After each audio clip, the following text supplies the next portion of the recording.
Good morning guys! Ayan, nangangamoy na yung aking banana cake. Ayan, medyo kanina ko pa siya sinalang dyan. Titingnan natin kung luto na siya. Pwede bang buksan? Ayan na siya oh guys oh. Ayan na. Ang bango. Yan ang almusal natin ngayong umagang to. Mamaya papakita ko sa inyo ang buong luto ko. Ayan, silipin natin uli yung ating banana cake. Napakabango na po. Ayan, lumaki na siya. So, lulutuin pa ulit natin. Hindi pa tapos, yung ilang minutes pa. 10 minutes pa.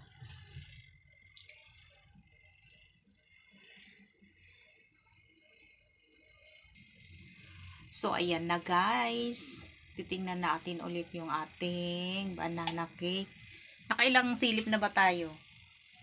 Bali, pangatlo na to. So, ayan, natapos na ang 10 minutes. Malapit na yung 10 minutes. Yun na siya.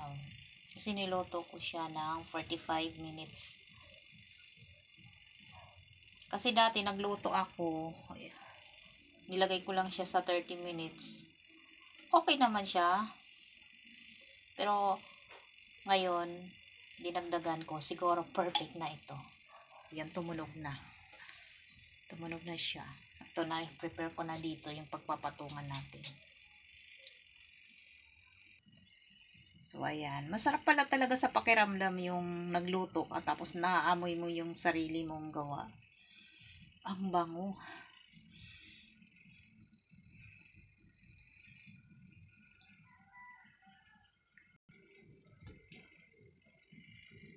Pag okay na to siya, yung gawa ko, gagawa ulit tayo ng medyo malaki-laki na. Para hanggang sa ma-perfect natin yung ating ginagawang banana cake. Ayun, tumunog na uli. Malapit na. Sa mga kagaya ko na nagpra-practice pa lang magluto,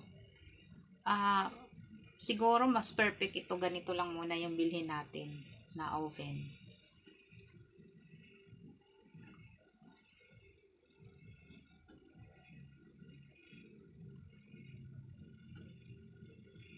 Iyan, malapit na siyang mag-zero. Antayin po natin yan hanggang sa mag-off. Busa po siyang mamamatay.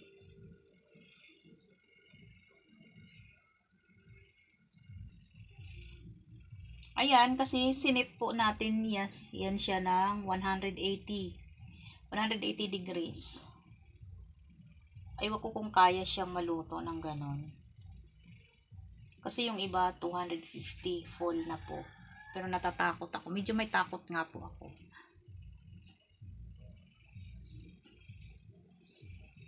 Sa ayan, malapit na yan siyang mag-timer.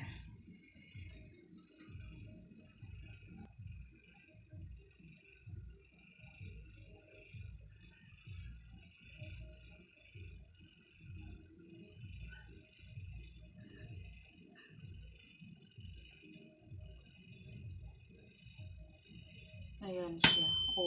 Hops. Ayan, tapos na. Maya, ano muna natin ng konti. Hupain muna natin ng konti kasi sobrang init. So, ayan, sisilipin na natin yung ating ginawang banana cake.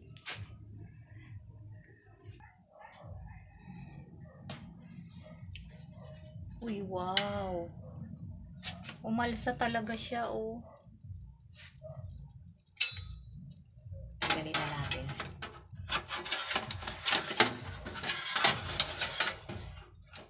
Ay! Oops! Wow naman! Hala! Ang ganda, oh!